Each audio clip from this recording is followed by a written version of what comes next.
We are a family of farmers. All of our food, we grow. If our harvest is bad in the fall, we might not have enough food to last us through the year.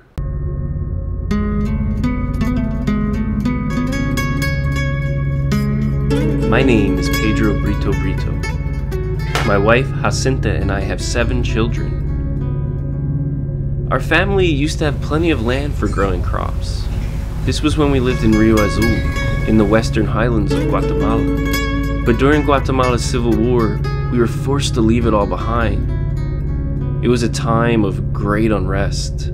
My mother and my 4 brothers were all killed, along with many of our neighbors. Fearing for my own life, I fled with my wife, and we have lived here in Huanca for the past 18 years. It's a remote village in the mountains, about 7 hours from Guatemala City. When we arrived here, we were very poor.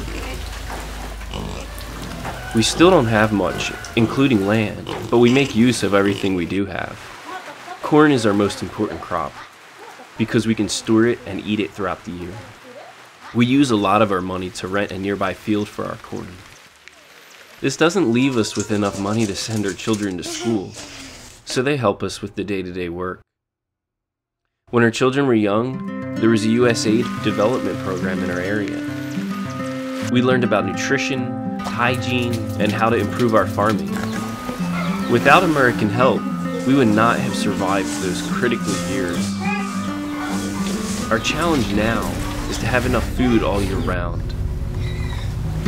The weather in the mountains is cool, so it's hard to grow everything we need. Also, because we have very little land for our crops, we can't always produce enough for the family. When this happens, I have to leave for 3 or 4 months and go to the coast to pick coffee, cut sugarcane, or harvest spices. We recently heard of a greenhouse program run by the Conference of Evangelical Churches of Guatemala with the help of Church World Service and Foods Resource Bank. Jacinta and I told them we wanted to start the program in our community. They explained how it worked. Our job was to organize enough families in order to start the greenhouse, and they would provide support and some of the materials.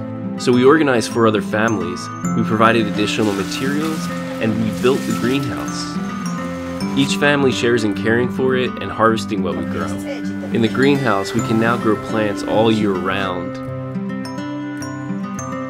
Huanca now has 10 greenhouses, helping 40 families in all. In our greenhouse, we are growing peppers, tomatoes, chilies, and cucumbers. We are hopeful at some point to sell what we grow, so we can send our children to school. Now with the greenhouse program, we are moving forward in improving our lives. We are very hopeful.